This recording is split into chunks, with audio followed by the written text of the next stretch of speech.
Eu sou do Porto, nasci no Porto, vivi no Porto até aos 20 anos. Foi quando fui para a Universidade. Fui para a Universidade de Trás-os-Montes e Alto Douro, em Vila Real, para Engenharia Florestal. E escolhi o curso, na altura não se ouvia falar muito do curso de Engenharia Florestal, eu nem sabia que existia. Eu candidatei-me a Biologia, queria ir para a Biologia, não entrei em Biologia e depois fui procurar, queria Biologia muito por causa das áreas protegidas, muito por causa do Parque Nacional, passei aqui os melhores dias da minha infância, porque meu pai gostava muito de caminhar no Parque Nacional. Antes do parque ser parque, ele já andava no parque, fazia travessias, e quando nós começamos a ter idade, começamos a trazer também para o parque, tanto que nós passávamos natais e passagens de anos, desde os 2 anos de idade, que vínhamos para as casas-abrigo do Parque Nacional, para o refúgio do Académico, e portanto eu sempre tive uma grande ligação à natureza, às áreas protegidas, aos animais, à flora, à fauna. E quando vi o que seria o currículo do curso de Engenharia Florestal, portanto, quando não entrei na primeira fase em Biologia, fui procurar outros cursos que pudessem ser semelhantes e encontrei Engenharia Florestal, que achei que parecia-me que teria alguma coisa a ver também com aquilo que eu gostava. E não me enganei, porque gostei imenso do curso, apesar de ter optado pelo lado do desenvolvimento rural. Portanto, nós só tivemos uma cadeira semestral de desenvolvimento rural, mas na altura chamava-se Extensão Rural, e foi aquela disciplina, apesar de ser apenas um semestre, que mais me chamou a atenção e que mais me cativou em termos de estudo e daquilo que eu gostaria de fazer, e portanto fiquei sempre muito ligada também à Extensão Rural.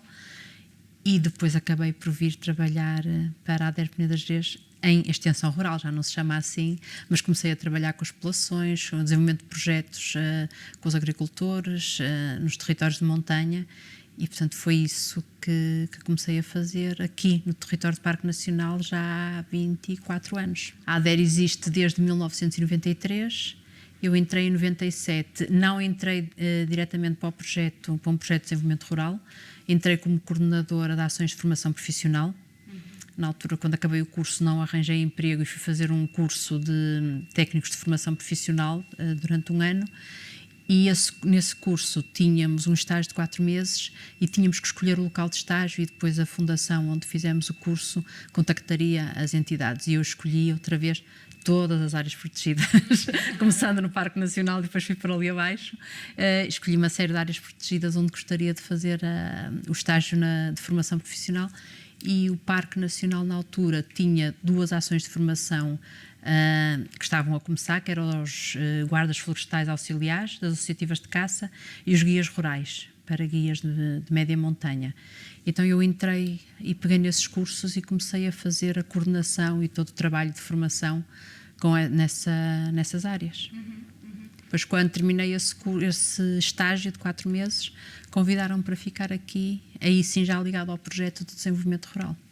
Ele conheceu porque na altura, já há mais de 50 anos, portanto o Parque Nacional ainda não era categoria Parque Nacional, ainda eram os serviços florestais. Ele começou a caminhar através da Associação Académica, que era uma associação que existia no Porto, tinha um grupo de montanhismo, e ele fazia parte desse grupo de montanhismo, ou uma secção de montanhismo, e portanto organizavam caminhadas e passeios no território do parque, e foi assim que ele começou a vir para aqui e começou a fazer caminhadas, travessias, foi conhecendo gente e portanto foi mantendo sempre essa ligação, e todos os anos, mais que uma vez por ano, vinha para o parque fazer essas caminhadas e essas travessias.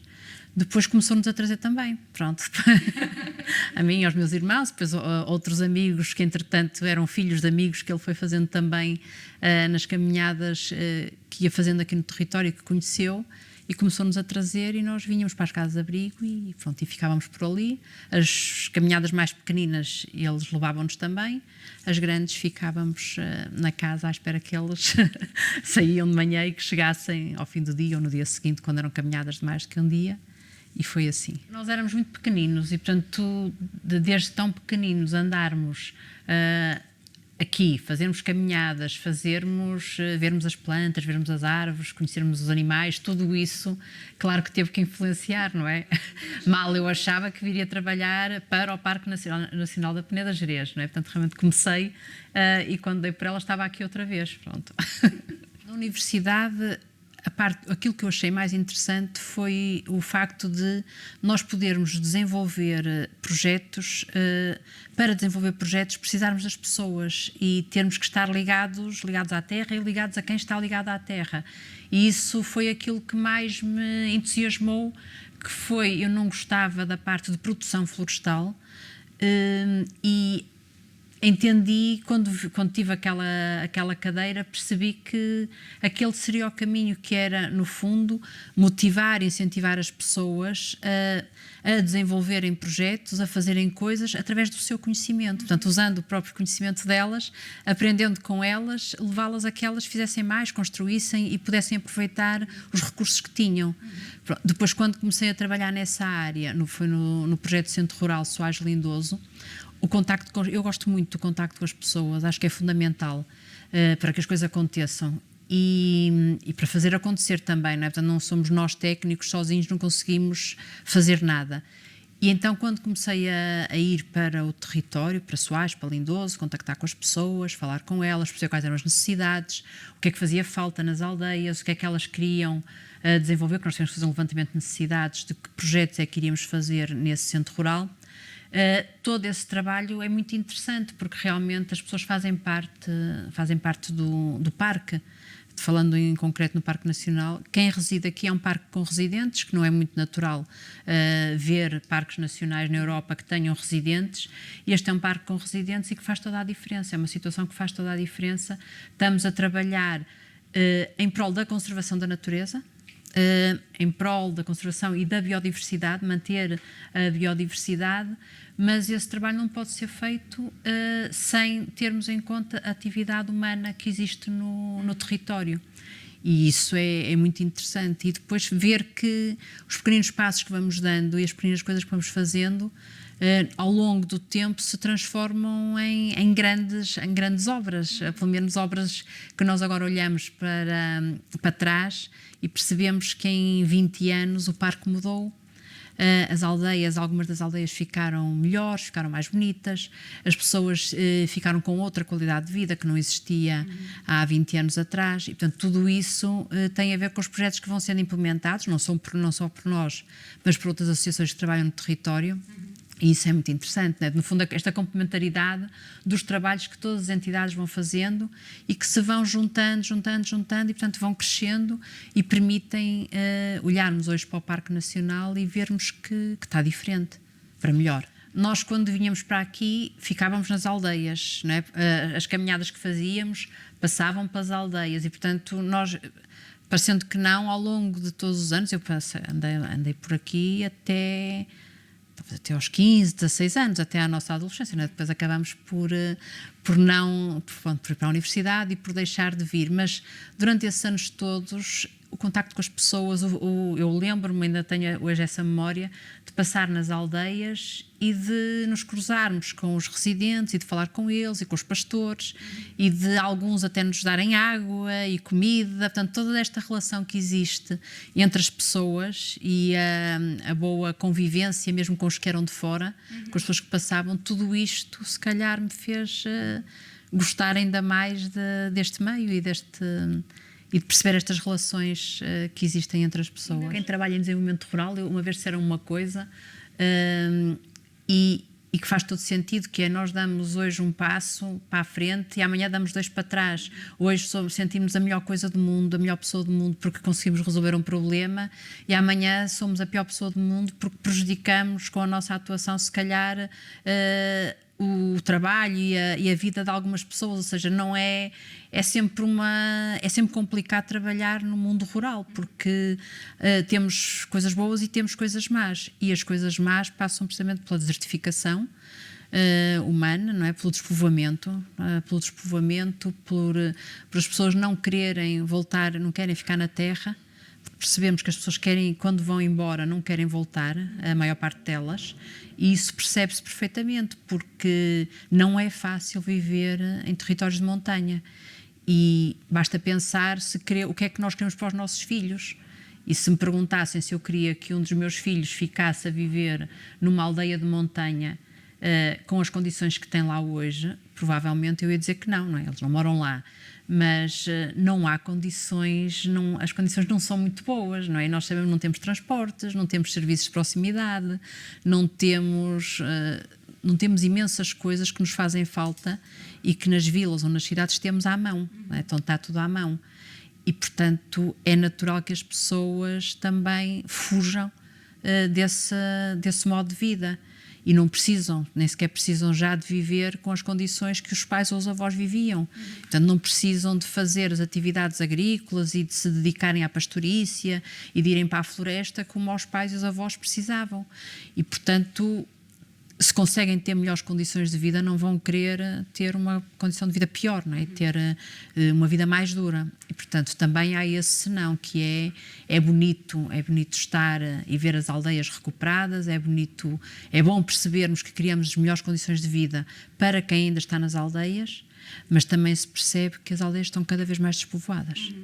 Aquilo que eu acho que é mais importante e que falta nestes territórios, faltam nos territórios todos do interior do país, tem a ver com mobilidade e com apoio às comunicações, porque enquanto não houver um bom sistema de comunicações e de transporte nestes territórios, não é possível querer que as pessoas fiquem cá. Assim, ninguém vai ficar numa aldeia, pensar aqui perto, a 20 km da vila, se não tiver automóvel, por exemplo. E estamos a falar de 20 km que se fazem num instante. Não havendo um autocarro, é muito difícil que os filhos venham para a escola, que os filhos vão para casa, porque eles vêm e vão nos transportes que felizmente existem, oferecidos pela Câmara e pela escola, mas não têm as mesmas oportunidades que têm um menino que vive aqui na vila, por exemplo, porque têm que se levantar uma hora mais cedo, pelo menos, e depois chegam a casa uma hora mais tarde. E isto faz toda a diferença, isto já não devia existir nos dias de hoje. Ou seja, nós continuamos a ter um país, eu já nem digo a 2 velocidades, até digo a 3, porque se compararmos os de uma cidade, vamos aqui falar aqui pertinho, Viana do Castelo ou Braga, comparando com Ponte da Barca, ou Arcos de Valdevez, ou Monte Alegre, e comparando com as pessoas que vivem nas aldeias desses concelhos, estamos a falar de 3 realidades diferentes. E daí eu achar que quando se fazem estudos e quando se fazem planos estratégicos, nós não podemos fazer um plano estratégico para um território grande e pensar macro, nós temos que fazer planos estratégicos que vão a cada uma destas realidades que estão dentro de uma grande realidade. Portanto, se fazemos um estudo para o Alto Minho é diferente. Temos o Alto Minho Montanha, temos o Alto Minho Vale e temos o Alto Minho Costa. Trás-os-Montes também é diferente, não é? Temos várias dimensões e vários interiores, se pudermos assim dizer. Portanto, temos que pensar, fazer um estudo, temos que pensar em todas estas realidades diferentes.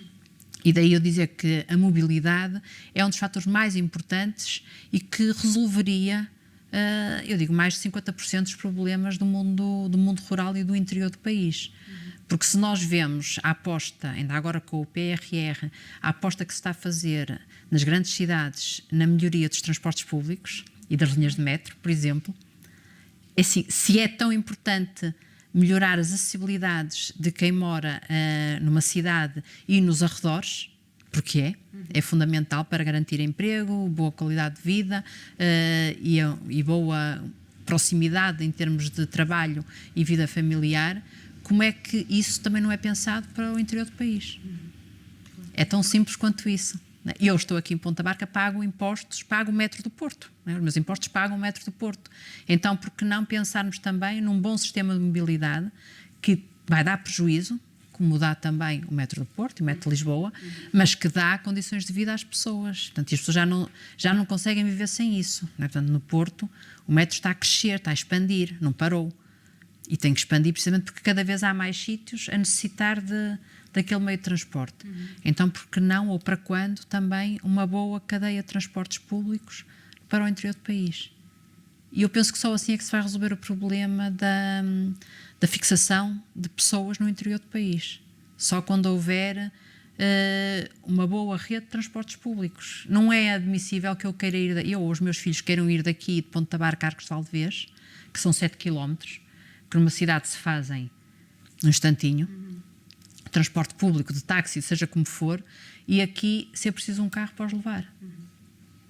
Isso é uma coisa que não é, nos dias de hoje, não é admissível.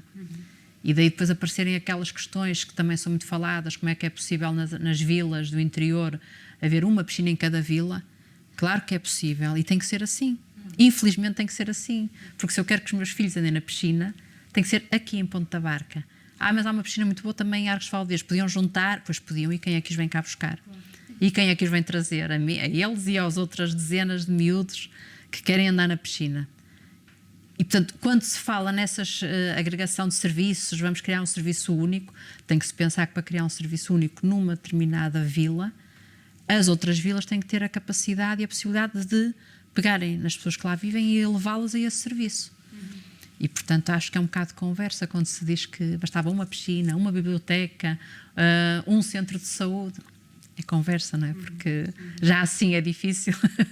Imaginemos se não tivéssemos esta tal dispersão tão grande de piscinas, bibliotecas, centros de saúde, tem que ser. E também a parte da simples comunicação, os telemóveis, os telefones, não é?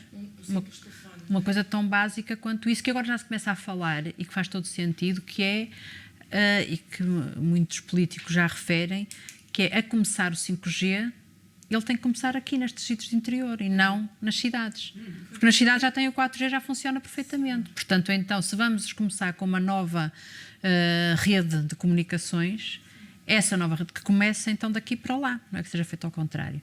Porque essa sim é uma forma de fixar aqui as pessoas, porque mesmo os novos rurais, as pessoas que queiram viver para o interior, e agora com a pandemia ainda mais possibilidade disso há, porque as pessoas habituaram-se mais ao teletrabalho e conseguem trabalhar à distância, mas se não tiverem condições para o fazer, não podem, não é? Portanto, não é possível vir para uma aldeia de montanha e não ter internet, por exemplo, porque mata logo um trabalho, daqueles trabalhos que são feitos à distância, não é?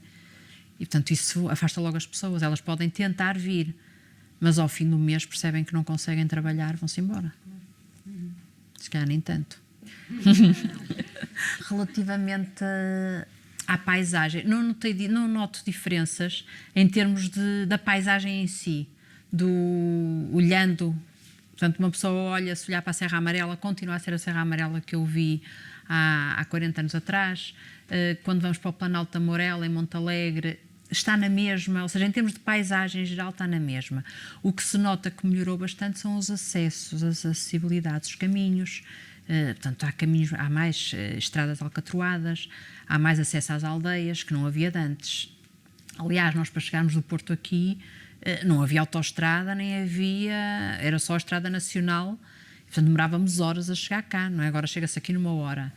E na altura, se calhar, demorávamos para aí 3 horas a chegar do Porto aqui. Portanto, era uma diferença enorme. Em termos de acessibilidade, sim, não é? Portanto, aí nota-se uma grande diferença. Para melhor também, não é? Porque realmente as pessoas agora têm melhores acessos às aldeias. Ainda não é o acesso ideal, ainda não está tudo bom, mas já têm melhores acessos. Diminuiu muito, havia muitos pastores que tinham rebanhos grandes, havia grandes rebanhos de cabras, por exemplo, e agora não há. Nós falarmos com os agricultores, eles referem sempre que tinham rebanhos de 100 cabras, nas aldeias havia 200 cabras, 300 cabras, e agora se falarmos com eles, há 20, 30, capaz de haver alguns sítios em que têm rebanhos um bocadinho maiores, mas nada que se compare com aquilo que existia antigamente. E claro que não havendo pastoreio na serra, o mato cresce mais, há mais incêndios, pronto, isso acaba por ser um ciclo. Isso nota-se também. Há uma alteração da paisagem nesse sentido. E as pessoas também já não necessitam, por um lado ainda bem, já não necessitam de ir ao monte, cortar mato para se aquecerem, para pôr na cama dos animais. Portanto, já não há essa necessidade, lá está, não têm animais, já não precisam de buscar o mato. Deixou de ser uma vida tão dura, portanto as pessoas começam a ter lenha para a lareira, compram-na, não têm que ir apanhá-la à floresta como faziam antigamente. Portanto, há aqui dualidade de coisas, não é? Portanto, por um lado é bom porque significa que as pessoas têm outras condições de vida, e portanto já não têm que, por exemplo, a esta hora saírem às 6 da noite e irem ainda ao monte buscar os carros de mato para trazer para as camas dos animais, para fazerem as camas e para as lareiras. Por outro lado, começa a haver muito abandono nota-se o abandono dos campos e o abandono da parte de montanha, sim. Quando falo na recuperação das aldeias, estou a falar mesmo no edificado. Estou a falar em coisas tão simples como um caminho que era terra batida e, portanto, no inverno fica cheio de lama e as pessoas para irem para casa têm que andar em cima da lama. Neste momento já está empedrado, recuperado, em alguns sítios alargado até, para permitir que os carros passem, que não passavam, sem estragar a traça tradicional das aldeias, criar estas condições de vida, recuperar os fontanários, por exemplo, que são locais que as pessoas ainda usam e gostam porque faz parte do património identitário delas, portanto, os próprios fontanários, os lavadouros públicos, a iluminação das aldeias, portanto, tornar os lugares mais iluminados, coisas deste género. Portanto, em termos de recuperação da própria aldeia, recuperação de algumas casas, portanto, temos alguns projetos de recuperação de casas para a habitação, em que é possível, mantendo a traça tradicional, as pessoas criarem mais condições de habitabilidade nas casas onde moram. Portanto, estou a falar desse tipo de projetos. Claro que também temos a recuperação de regadios, por exemplo, pronto, e aí, ao recuperarmos um regadio, estamos a permitir que as pessoas reguem mais facilmente os seus campos através de uma prática tradicional que sempre usaram e que foi abandonada depois durante algum tempo. Quando apareceram os financiamentos para a recuperação de regadios, nós percebemos que os agricultores queriam realmente recuperar outra vez os regadios, porque ajudava-os muito na atividade agrícola, não tinham que fazer. Nós chegamos a acompanhar alguns agricultores para percebermos o que é que o regadio, onde é que ele tinha que ser recuperado, em que era preciso andar 3 km a pé para ir trocar as águas, não é? Trocar as águas, ou seja, o regadio está a regar, a água está a ir para este campo e a pessoa tinha que ir à hora dela, andar aqueles quilómetros todos para, com a sachola, mudar a direção da água e a água passar a regar outros campos. Ora, claro, com a recuperação dos regadios e com a colocação de portinholas que se abrem e fecham, facilitamos muito a vida das pessoas, não é? Portanto, estamos a falar desse tipo de projetos. Claro que há outras entidades cooperativas agrícolas que fazem projetos muito na recuperação dos campos, no apoio, no emparcelamento, na florestação. Pronto, nós não fazemos esse tipo de projetos. Há vários projetos de recuperação de aldeias feitos por várias entidades. No nosso caso, em concreto, na ADER-PAG, fizemos a recuperação de 3 aldeias em Montalegre e aconteceu uma coisa muito interessante que foi, não havia dinheiro para recuperar todas as casas, portanto nós tivemos que priorizar, fomos àquelas que estavam com mais necessidades em termos de habitabilidade e algumas ficaram de fora. E é engraçado que, passado os 3 anos de implementação do projeto, nós nos apercebemos que havia pessoas a começar a recuperar as casas delas, seguindo as regras, entre aspas, que tinham sido impostas pelo programa, de manter a traça original, de não aumentar na altura da casa, de tentar utilizar materiais nobres. Portanto, mesmo pessoas sem financiamento começaram também a recuperar as suas habitações seguindo essa lógica. E claro que sim, as pessoas gostam de ver as suas casas recuperadas e gostam de ver, que as pessoas gostam, quem vem de fora, que gosta de ver e olhar para as aldeias e perceber que houve ali uma intervenção que fez com que a aldeia ficasse mais agradável em termos, tanto para quem mora como para quem visita. Há vários tipos de projetos. Há projetos só para recuperar alojamentos para turismo. Portanto, aliás, foram esse tipo de projetos que começaram há cerca de 30 anos aqui no território do Parque Nacional. Os primeiros projetos de recuperação de alojamentos que existiu foi para alojamentos turísticos. Daí ter havido, foi para as aldeias, o turismo da aldeia, chamava-se turismo da aldeia mesmo. Portanto, eram projetos que eram recuperados, as casas eram recuperadas para turismo. E daí ter havido uma recuperação tão grande de tantos alojamentos e ter havido um boom na parte da oferta turística. Começaram a aparecer casas que estavam recuperadas, as pessoas tinham que as recuperar e tinham que as destinar à atividade turística, portanto não podia ser para a habitação própria, E daí terem começado a aparecer casas para a atividade turística. E claro que os turistas começaram a vir, começaram a ficar nessas casas e gostavam de todos os pormenores que eram utilizados na recuperação da casa, e aí muito feita não para a habitação, mas tendo em vista a recuperação do património para o uso turístico, e as pessoas ficavam encantadas com o que viam e com a qualidade das recuperações que foram feitas. Depois há os tais projetos de recuperação para a habitação própria, portanto, não para a segunda habitação nem para turismo, mas para a habitação própria, que também são muito importantes, e esses sim acabam por complementar os alojamentos turísticos, não é? Portanto, acaba por haver ali uma uniformização das aldeias e do aglomerado em que tudo está recuperado, tudo começa a estar recuperado, ainda há muito para recuperar. Há muitas aldeias ainda muito descaracterizadas, mas já se começa a haver mais uniformidade em termos da recuperação dos alojamentos, quer para turismo, quer para habitação própria.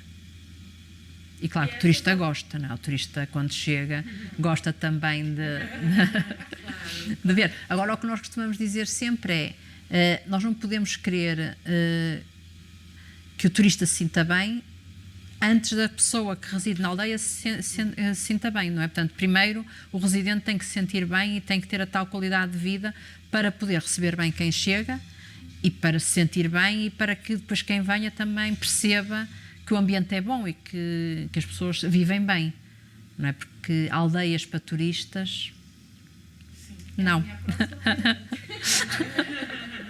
Não concordo. Se calhar vai ser o futuro, infelizmente, não é? Pronto, infelizmente ou felizmente? Felizmente, porque vai dar alguma capacidade financeira a quem morava nas aldeias ou aos filhos e aos netos de quem morava nas aldeias terem o património recuperado, apesar de não irem para lá, não viverem lá, mas conseguirem ver que as casas não foram abaixo, estão recuperadas e estão a ter uma utilização, que é turística, e acho bem, não é?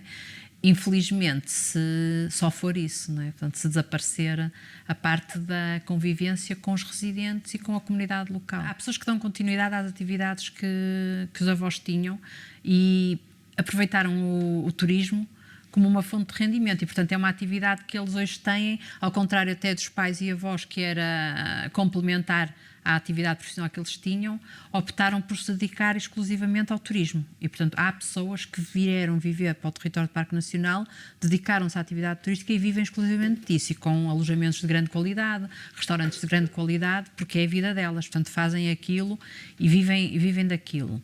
Há outras pessoas que, por muito que queiram dar continuidade a essa atividade ou ao vir morar para o local onde os avós ou onde os pais viviam, têm o tal problema de não terem aqui emprego, não têm aqui o seu trabalho.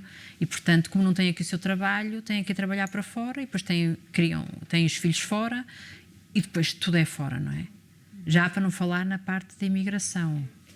Pronto, porque nós estou a falar ir para fora, para as cidades, ir para fora cá dentro. Mas começa-se a ver outra vez muita gente nova a emigrar.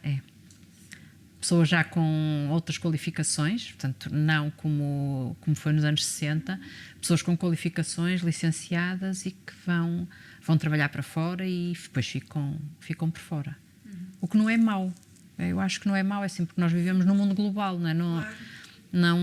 Não temos, mau era que nós quiséssemos prender aqui os nossos filhos, não é? Ao pé de nós, assim, é muito bom que se possa trabalhar fora, ter raízes aqui, depois voltar quando se pode. Eu acho que esta dinâmica que existe é muito boa. Pronto, faz com que realmente as pessoas não tenham a tendência de ficar tão presas ao sítio de nascer. Já existiu mais. E aqui no caso concreto do Parque Nacional, os conflitos que existiam ou que ainda existem não são tanto com o Parque Nacional, a instituição, com o PNPG e a CNF, mas vêm do tempo dos serviços florestais, portanto ainda do Estado Novo, porque o parque foi todo florestado, houve uma aposta na florestação e para poder, portanto, as pessoas que tinham gado não podiam deixar o gado ir para dentro da floresta, porque os guardas tiravam ou obrigavam a tirar o gado da floresta e as pessoas tinham que pagar uma multa, ou então nem levavam o gado embora, deixavam lá ficar, porque se não tivessem maneira de pagar a multa, não levavam o gado. Portanto, havia aqui um conflito muito grande, mas isto era com os serviços florestais, antes do Parque Nacional. E depois isso foi passando de geração em geração e, portanto, as pessoas, ainda há hoje quem acha que o conflito é com o Parque Nacional. Não, esse conflito maior vem do tempo do Estado Novo e do tempo da florestação. Claro que, entretanto, há alguns conflitos com o Parque Nacional quando as pessoas pretendem fazer alguma atividade agrícola ou de pastorícia e que colide com o plano de ordenamento do parque. Isso, claro que sim, não é? Portanto, há regras que são obrigatórias cumprir de acordo com o plano de ordenamento e que nem sempre as pessoas concordam porque não conseguem cumprir com determinadas regras e manter a atividade agrícola, por exemplo. E, portanto, se não conseguem, depois abandonam. Portanto, aqui há algum conflito. O ICN, pronto, era Instituto de Conservação da Natureza, depois foi o ICNB, Natureza e Biodiversidade, e agora o ICNF, pronto, tem as florestas também. Mas esses conflitos existem entre as próprias entidades, entre as florestas e a conservação, entre os biólogos e os botânicos e os florestais, ou seja, se há conflito e se há guerras, é entre serviços. Não chega à comunidade, não. Para eles, tanto lhes faz. Desde que quem vá lá lhes dê resposta àquilo que eles pediram, tanto lhes faz quem esteja a chegar lá, seja um biólogo, um botânico, um florestal, um arquiteto, eles querem é resolver o problema deles. Portanto, eles ficam zangados é quando não vai lá ninguém ou quando as pessoas que vão lá põem entraves e não soluções para os problemas. Agora, quando nós vamos mesmo em projetos que estamos a desenvolver e quando temos que levar o ICNF para pedir os pareceres e para eles nos darem parecer e vamos ao terreno, o que as pessoas querem é encontrar uma solução para o problema que têm, sim. Independentemente de quem vai, não há essa separação entre o técnico sem o engenheiro florestal. A intervenção no território do parque era feita na mesma pelos serviços florestais quando estavam separados, não é? Portanto, para as pessoas é um bocado como para nós, é assim, eu se vou à Câmara Municipal, por exemplo, tratar de um assunto da água, eu não quero saber quem é que está ali, se é um especialista em águas ou se é o eletricista, ou seja, eu quero é que me atendam e que me resolvam um problema, portanto é a mesma coisa, não é? Nós vamos a um sítio e desde que resolvam o nosso problema está tudo bem.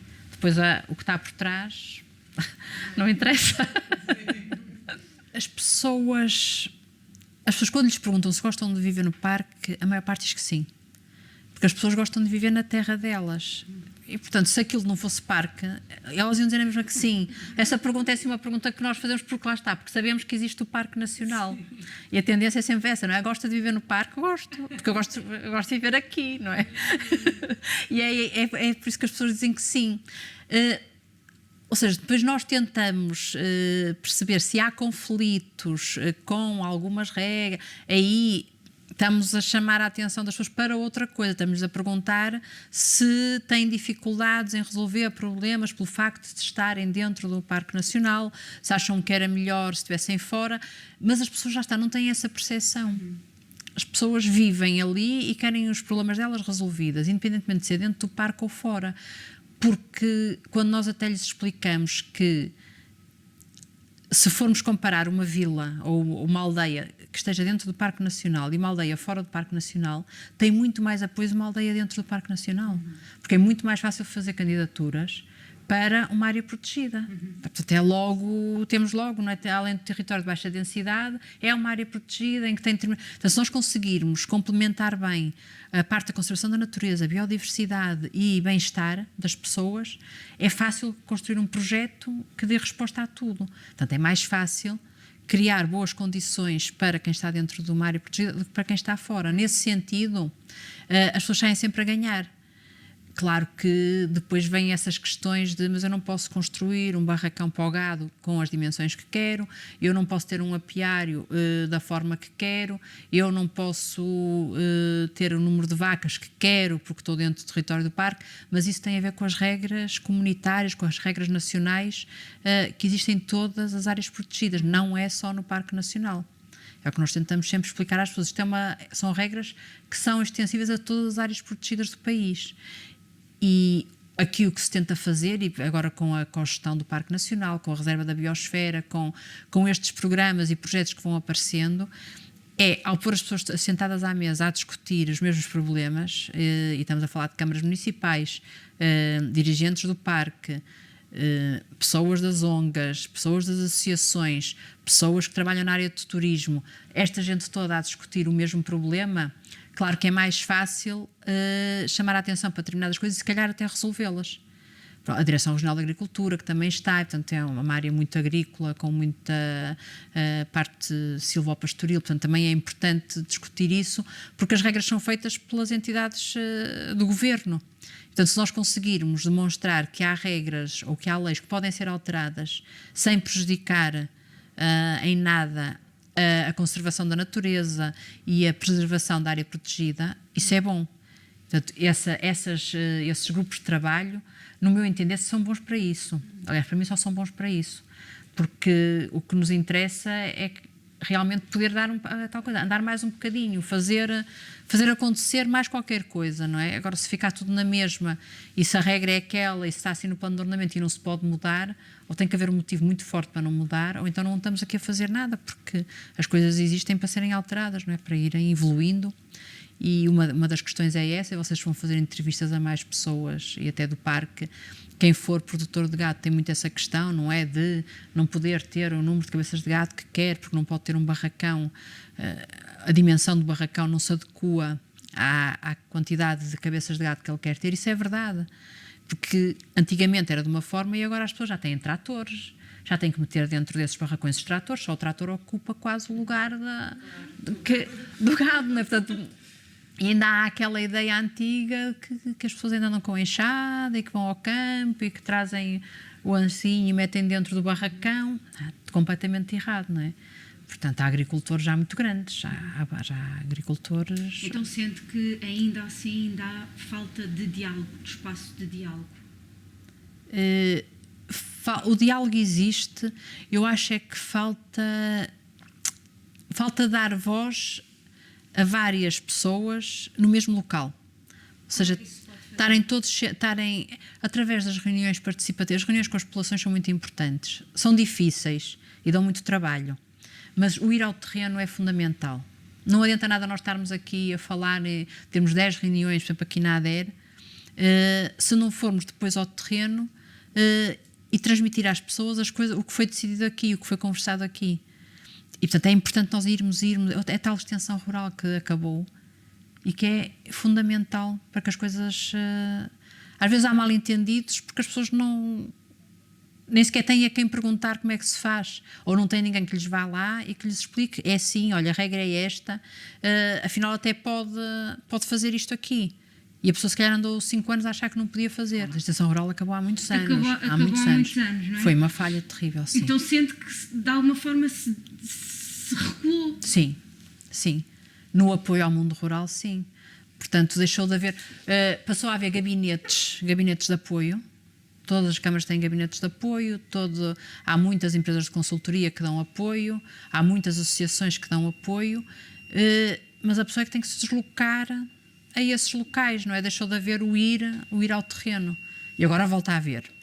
Eu acho que com estas questões da cogestão, da reserva da biosfera, todos os projetos fazem com que seja obrigatório quase ir ao terreno. Isso é muito importante. Agora, falta gente ainda para... E essa vontade de ir, não é? De estar com as pessoas, porque não é fácil. Nós queremos reunir numa aldeia. Na zona de Montalegre é muito interessante. Até é a tal diferença que existe umas aldeias para as outras. Eu, se quiser reunir aqui em Lindoso, estamos aqui no concelho de Ponte da Barca, ou em Soajo, Arcos de Valdevez, eu posso reunir ao fim da tarde. Por volta das 6 da tarde, eu sei que posso reunir, porque as pessoas já chegaram a casa, mesmo quem tem o seu gado já o foi buscar. Pronto. Se for em Montalegre, como as pessoas têm muito mais atividade agrícola, essa hora não é possível, porque as pessoas a essa hora estão a chegar a casa, ainda vão tomar conta dos filhos, ainda lhes vão dar de jantar. Portanto, as reuniões normalmente em Montalegre têm que ser sempre depois das 8 da noite. É diferente, ou seja, não há um horário certo. Eu não posso ser às 6 horas vamos aqui, 6 horas para toda a gente e fazer isto para as 22 freguesias do Parque Nacional. Não, eu tenho que ver as dinâmicas diferentes que existem e saber que há umas em que só posso ao sábado, por exemplo, há outras que é seguir à missa, só não apanho mais ninguém, nunca mais ninguém quer saber de nós para nada. E tudo isto tem que ser muito adaptado.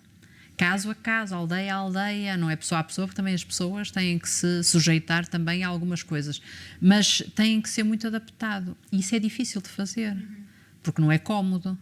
Não era muito mais cómodo eu poder reunir às 5, que era para as 6 também já estar livre para vir para casa também tratar da minha vida, não é? Isso não é assim que funciona. Portanto, falta o sabermos, isso é que é o interessante do desenvolvimento rural, que é nós sabermos trabalhar ao ritmo das pessoas a quem queremos dar respostas. E não obrigá-las, porque eu já tive reuniões com uma pessoa a assistir. Acontece, é muito frustrante, mas acontece, não é? Quando comecei não conhecia nada, não é? Quando me disseram que eu tinha que ir aqui a Lindoso, foi a primeira reunião que eu tive, à Associação de Parada, e eu não fazia ideia onde é que era a Associação de Parada, onde é que era Lindoso, não é? Apesar de já ter andado cá há muitos anos, sabia mais ou menos onde era, mas não sabia onde era aquilo. Eu vinha para passear, não vinha para trabalhar, não é? Portanto, eu não sabia onde é que era, e cheguei lá e pronto. E, portanto, não é preciso conhecer no início, é preciso ter vontade de fazer, porque eu costumo dizer, o que eu faço aqui, eu fazia em qualquer parte do mundo. O Parque Nacional é realmente uma paixão e gosto muito, mas se me dissessem de hoje para amanhã, olha, agora tens que ir a um parque ou tens que ir a um sítio qualquer fazer um projeto de desenvolvimento rural, eu ia, porque é o que eu gosto de fazer. Não sei se estão a perceber, não é por ser o Parque Nacional. O Parque Nacional acaba por ser porque uma pessoa ganha também uma afetividade, não é? Tem aqui uma ligação afetiva também ao território, porque passou cá há muitos anos, não é? Como em qualquer sítio. Mas tem muito a ver com, se gostamos daquilo que fazemos, nós conseguimos fazê-lo em qualquer... Eu tenho essa ideia, conseguimos fazê-lo em qualquer sítio do mundo. Porque com a mesma metodologia, com o mesmo conhecimento, com a mesma dedicação, saber que vamos encontrar pessoas diferentes, conhecer, depois temos que começar a conhecer, não é? Depois vamos começar a conhecer a dinâmica das coisas, as pessoas pronto, isso com o tempo vai-se sabendo. Eu fazia coisas há 20 anos de forma completamente diferente do que faço hoje, não é? Percebi que não a estava a fazer bem. Nós no início fazíamos os trilhos pedestres, começamos a sinalizá-los. Os primeiros trilhos que apareceram no Parque Nacional foram sinalizados pela ADER. E nós, quando começamos a sinalizar e a marcar os trilhos, fizemos uma coisa horrível, com toda a nossa boa vontade, que foi não falar primeiro com a população. Não é? Nós queríamos o trilho, foram os guias rurais que eram residentes nos sítios que marcaram os primeiros trilhos, portanto nós achámos muito bem, eles moram aqui, gostam disto, sabem, o caminho é este, e não falamos com as pessoas. E claro que em alguns trilhos as placas no dia seguinte desapareceram todas. E depois, quando nós percebemos isso e começamos a falar com as pessoas, passado 15 dias as placas apareceram. Porque... é o que eu costumo dizer, também não gostava que agora aqui, por exemplo, começassem a montar-me agora aqui uma coisa qualquer e eu começar a ver aqui isto a ficar tudo tapado e não me dizerem porque é que estava... Se calhar era melhor, se calhar era para melhorar um saneamento ou qualquer coisa, mas se não me dizem, eu não vou ficar contente. É exatamente igual. E nós temos muito essa coisa, quando começamos, não é? E muitas das vezes os erros que se fazem são esses, que é não informar, por isso é que eu acho que a informação é fundamental. Informar as pessoas do que está a acontecer.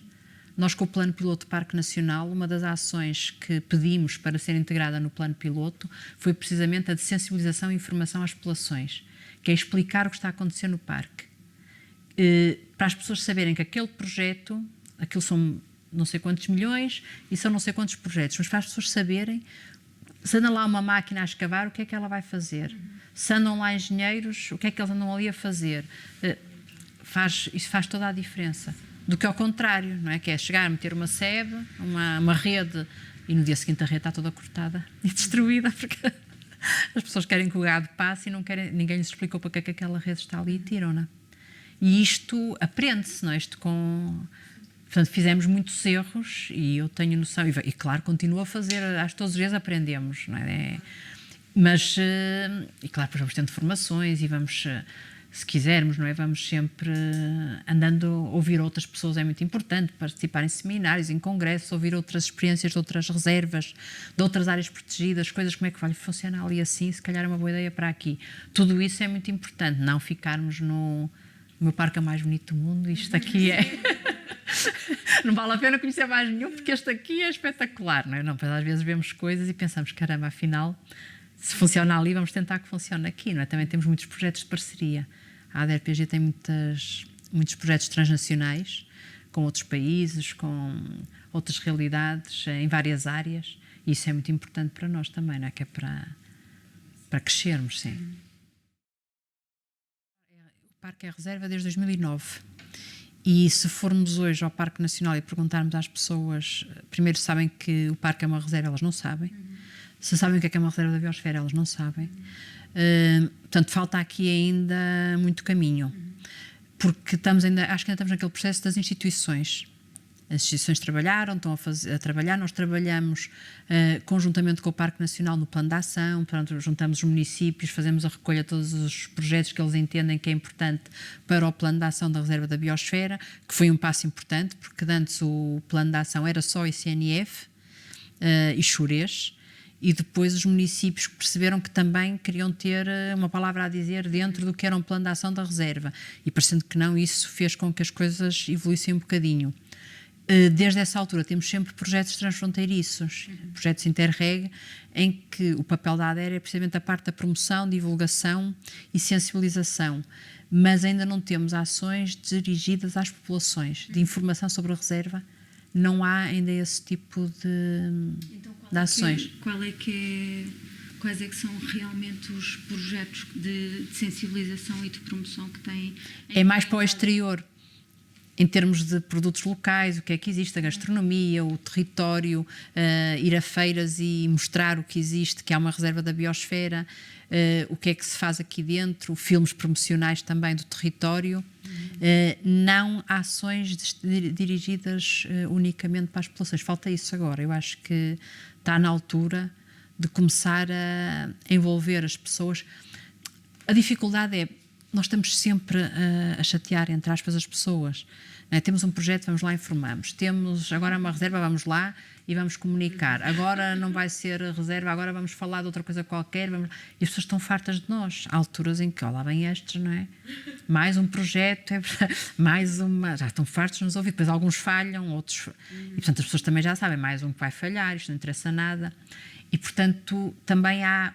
Ou seja, as pessoas também estão cansadas. É a desvantagem de ser uma área protegida que já trabalha há muito tempo com as pessoas. É bom, porque as pessoas acabam por naturalmente estarem envolvidas nas coisas, mas é mau porque já temos muitos falhanços e muitas coisas boas, mas que se vão acumulando ao longo dos anos, enquanto áreas protegidas que nunca fizeram nada, portanto tudo é novidade, ainda estão naquela fase de é bom, se vêm aqui é porque têm coisas boas para nos dizer. Nós já temos que medir um bocadinho quando é que aparecemos, como é que aparecemos, o que é que vamos dizer. Portanto, é importante, mas falta-nos essa parte agora da reserva para transmitir às pessoas, a quem vive na reserva, o que é a reserva. E nunca houve nenhuma ação. Estou aqui a pensar, estou a falar, estou a pensar se houve e se estou a mentir, mas não, nunca houve nunca um momento de irmos à população e dizer isto é uma reserva da biosfera, existem estas reservas da biosfera. O bom de estar numa reserva é este, o mau é que ele não existe isso. E se vocês perguntarem às pessoas, elas não sabem, é sinal de que... Como os presidentes de Câmara fazem parte da direção da ADER-PG, são eles os 5, acaba por ser importante, eles percebem que eles na ADER conseguem estar os 5 juntos, portanto, cada um tem o seu trabalho, cada um tem os seus municípios para desenvolver e os seus projetos. Mas quando se trata de Parque Nacional, eles sabem que têm aqui um bom local de trabalho conjunto com o ICNF. E, portanto, começou por aí, ou seja, eles perceberam, existe um plano, no primeiro, se calhar estavam um bocado, nem sabiam, ou foram informados, mas não consultados. Portanto, há uma candidatura, reserva da biosfera, vamos avançar, o ICNF, claro que é o gestor da reserva. E numa segunda, passados 5 anos, portanto isso foi em 2009, quando foi em 2015, na renovação, portanto na reclassificação da Reserva da Biosfera, que de 5 em 5 anos tem que apresentar o plano de ação, aí os municípios, já eles próprios disseram, nós também queremos ter aí algumas ações, porque a reserva não é só a conservação da natureza, vamos também pôr aí projetos nossos. E, portanto, no plano de ação passaram a existir também projetos dos municípios. E da ADER também. E de algumas entidades. E agora estão outra vez a reformular, agora está-se a reformular outra vez o plano de ação, que é 2020-2025, e os municípios foram outra vez ouvidos e, portanto, e agora até se calhar já filtraram mais ainda os projetos que puseram no plano de ação. Já perceberam que para a reserva da biosfera não interessa pôr todos os projetos, interessa pôr alguns específicos que tenham atuação no território da reserva e que deem a resposta aos objetivos da reserva da biosfera. Eles conseguem perceber perfeitamente o que é para fazer conjuntamente, o que é que interessa a um, não interessa aos outros, mas interessa que fique nos projetos, nos planos, e o que é que não interessa a nenhum deles, interessa ao em concreto, mas que não é para pôr aqui, que é um projeto da Câmara Municipal e para desenvolver no sítio. Eles estão perfeitamente cientes. Foi outra evolução que se notou ao longo dos anos, também muito positiva, que é hoje em dia os 5 presidentes, quando se juntam, sabem bem o que querem para o território do Parque Nacional ou para o território da Reserva da Biosfera. Há uma separação muito fácil de fazer e que resolve logo isso, que é o ICNF é responsável pelas ações de conservação. Dentro do plano de ação da reserva, tudo que é conservação da natureza é ICNF. Os municípios têm o papel precisamente da recuperação do património, de promoção turística, de desenvolvimento local. Portanto, o ICNF não se mete nisso, não é? Portanto, não vai fazer nenhum projeto para ir agora às aldeias apresentar, sei lá, fazer a recuperação das alminhas ou fazer a recuperação dos espigueiros, não, porque sabe que os municípios irão fazer isso, sempre em parceria uns com os outros. E o ICNF dedica-se às ações de conservação da natureza, que não, no fundo, não precisa que os municípios participam e podem apoiar, mas não têm que concretizar. Portanto, sim, existe essa complementaridade. O plano de ação para a reserva, no que diz respeito aos municípios e à ADER, nós sabemos muito bem aquilo que queremos que conste no plano de ação da reserva. Porquê? Porque nós temos um plano de valorização do Parque Nacional, que é um plano de valorização muito ambicioso, em que todos os municípios têm projetos, em que a ADER tem projetos, e são cerca de 40 milhões, podemos dizer que são cerca de 40 milhões em termos de investimento que nós gostaríamos de fazer, não na Reserva da Biosfera, não nos próximos 5 anos, mas a longo prazo. No plano anterior, nos últimos 5 anos, eram cerca de 20 milhões de euros. E esta mudança que houve de valor, que são projetos que ainda não estão construídos e que nós desejamos que fossem construídos, o grande incremento é precisamente nos projetos de desenvolvimento socioeconómico, não nos projetos de conservação da natureza, mas sim um grande salto em termos de apoio social às aldeias. Porque nós sentimos que essa vai ser a necessidade maior destas aldeias, porque há pessoas envelhecidas, poucos meios de apoio, não há proximidade de serviços e tudo isso tem que ser trabalhado. Não é fácil de perceber como é que numa área protegida, num plano de ação, até mesmo da cogestão, por exemplo, na cogestão isso tem sido muito discutido. Nós nesta cogestão nós queremos envolver os centros de dia, a ação social, as Santas Casas da Misericórdia, o que não foi pensado nunca até este momento. Nunca nós pensamos em envolver estas entidades em projetos para o território do Parque Nacional. Isso significa que vai haver aqui uma mudança, que é nós temos que começar a ouvir quem anda no terreno todos os dias, não só a tratar da recuperação do património natural, não só a tratar do património cultural, não só a tratar do edificado, mas quem está a tratar das pessoas. E eu até disse uma coisa no início, que ainda estamos com dificuldade de perceber como é que vamos envolver essas entidades, essas pessoas, e é o que eu digo, não é porque não seja preciso, é porque nós não sabemos como fazer isso, então temos medo. E como temos medo, queremos fugir desse envolvimento, mas eu acho que é um desafio enorme que nós temos e que se o ganharmos vai ser excelente, que é começarmos a perceber que há muitos centros de dia no território do Parque Nacional. Ninguém imagina, não é? Eu acho que imagina quem anda pelas aldeias, cada vez se apercebe mais, no interior há muitos centros de dia, porque há muitas pessoas de idade a precisar de apoio. Há muito apoio domiciliário. Se vocês se virem andarem por aqui pelo parque nestes dias, vão cruzar-se de certeza todos os dias com mais que uma carrinha de apoio domiciliário. Ou seja, há muita gente a trabalhar no território do parque, não é porque é parque, não é porque é a Reserva da Biosfera, é porque é um território que tem pessoas. E que são pessoas que precisam de apoio. Precisam de farmácia, precisam de médico, precisam de comida, pessoas que não saem de casa, que têm que ter os cuidados como existem nas cidades, não é? E isso eu acho que é um desafio, mas que vai ser uma parte muito importante do apoio nos próximos anos, que é o apoio social, o apoio económico, o apoio na saúde, olhar para essas vertentes também que não temos olhado nunca se olhou para essa. entendemos que isso é feito por outras pessoas e não por nós. Mas neste momento que existe a cogestão do Parque Nacional, e que é um grupo de pessoas a trabalhar em prol do Parque Nacional, temos que olhar também para esses setores. A segurança, com a GNR, com portanto, todo esse Os últimos esses 2 aspectos. anos, em particularmente da pandemia, expuseram algumas fragilidades aqui do território, nomeadamente em termos sociais e de apoio social. Não, porque assim, que nós tínhamos percepção, não, mas lá está, é um setor que nós não conhecemos bem. Eu acho que se for daqui, se calhar a 6 meses, quando nós começarmos a ter estas reuniões com as pessoas, vamos começar a perceber melhor como é que estão a funcionar essas questões. Eu tenho ideia que não, porque já são serviços que são prestados há muito tempo às comunidades. Apesar de nós não os conhecermos e de não os tratarmos como um serviço importante para a área protegida em termos de reserva da biosfera e em termos de trabalho de cogestão, é um serviço que já está a ser feito pelas entidades do território. Há uma aposta muito grande dos municípios no bem-estar das comunidades.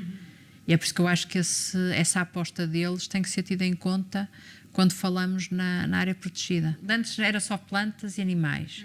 Depois passou a ser também, o património também é importante. E eu acho que agora, e quem mora lá mesmo, é mesmo muito importante. E é cada vez menos e que precisa de muitos apoios. Não é? Nós, quando fizemos as entrevistas das idades com história, em que recolhemos as histórias de vida de residentes no território do Parque Nacional, algumas dessas entrevistas, algumas até bastantes, já foram feitas em centros de dia. O que quer dizer que as pessoas já não moram nas casas dela. Ou melhor, moram, mas vão durante o dia não estão em casa, não é? Têm outro tipo de apoio e outro tipo de serviços. Portanto, já tivemos que ir aos centros de dia fazer essas entrevistas. Pode-nos falar um bocadinho mais desse projeto? Em que contexto é que ele surgiu? Surgiu no âmbito da Reserva da Biosfera, no Gerês-Xurês.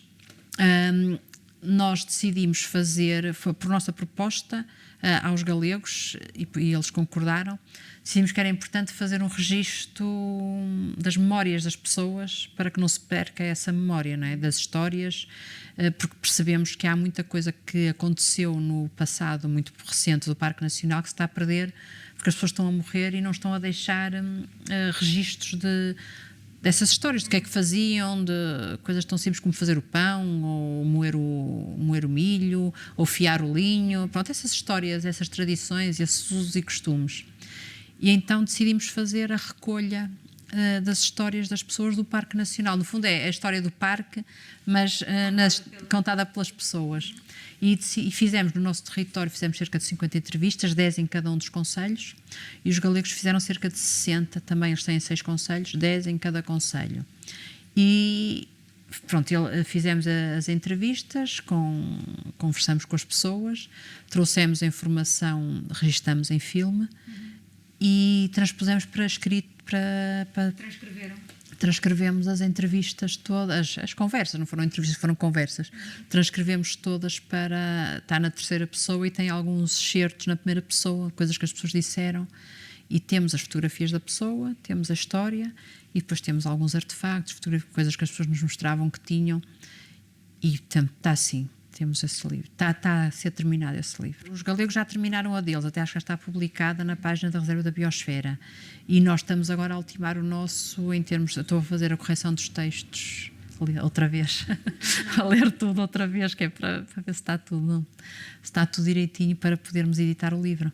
Trazer pessoas como visitantes, primeiro, pronto, isso sim, não é? Com a melhoria de caminhos, miradouros, parques de merendas, pronto, a parte da visitação, a preparação. Para fixar, existe esse tal grande projeto que eu gostava muito que fosse implementado, que é o de fazer um estudo da mobilidade no território do Parque Nacional. Está no plano de valorização do PNPG e não tem obrigatoriamente que estar no plano de ação da Reserva da Biosfera, porque é um projeto muito maior. Vai ser refletido, não é, se for feito no plano de valorização, porque aqui eu entendo que os planos têm que estar todos interligados uns com os outros, não tem que estar sempre a fazer planos novos. Eles, desde que se complementem e desde que as ações deem resposta aos objetivos de cada um deles, não vale a pena estar sempre a fazer planos de raiz, não é? Portanto, o plano de valorização do parque teve por base o plano da reserva da biosfera, quando começamos a fazê-lo, porque foi depois do plano da reserva ter sido elaborado, e foi beber muita coisa desse plano da ação da reserva. E agora o plano da ação da reserva pode ir buscar algumas das ações que estão nesse plano de valorização, porque no fundo aquilo é a estratégia para o Parque Nacional, é aquilo que se pretende que seja desenvolvido nos próximos anos no Parque Nacional da Peneda Gerês. E esse estudo é o estudo da mobilidade e é um plano, eu não gosto de chamar plano de pormenor, para as aldeias, porque o plano de pormenor é muito burocrático, não é? É um plano de recuperação das aldeias, ou seja, cada uma das aldeias, lá está, não pode ser um geral para todas, porque as aldeias são diferentes, é fazer um plano, isso tem que ser uma equipa multidisciplinar, não pode ser feito aqui por nós. A ideia é contratar alguém que consiga trabalhar essa vertente por um lado, da mobilidade, como organizar um sistema, imaginar como é que poderá ser o sistema de mobilidade dentro do território do Parque Nacional e vilas também, não é? Portanto, toda a reserva da biosfera. E, por outro lado, um plano de recuperação para cada uma das aldeias. Portanto, alguém que chegue e que veja, esta aldeia precisa disto, precisa daquilo. Pronto. São 22 freguesias dentro do território do parque. Estou a falar só dentro do território do parque, são 22 freguesias. Depois tem lugares, não é? tem lugares. E, infelizmente, já saíram os resultados do último censo, são 7.000 pessoas.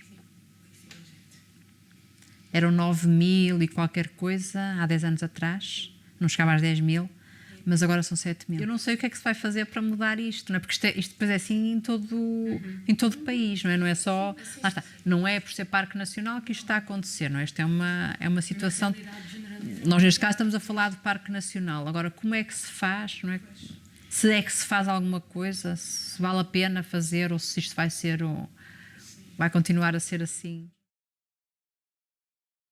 O que eu gostava muito era que continuasse a ser o parque e a reserva que é hoje, com gente, que não diminuísse muito mais, portanto que as pessoas continuassem a viver aqui cada vez com mais qualidade de vida, com a possibilidade de terem os tais serviços de proximidade que não existem. Eu acho que se houvesse uma aposta nos serviços de proximidade e na mobilidade, que isto ia, o despovoamento estagnava, não continuava. Eu acho que ia estagnar. Porque lá está, as pessoas gostam de estar aqui.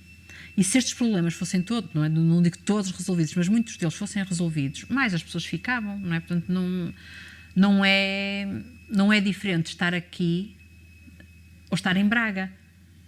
Para dormir, para comer, não é. Só é diferente nos serviços que nós temos ao nosso dispor, que aqui não existem.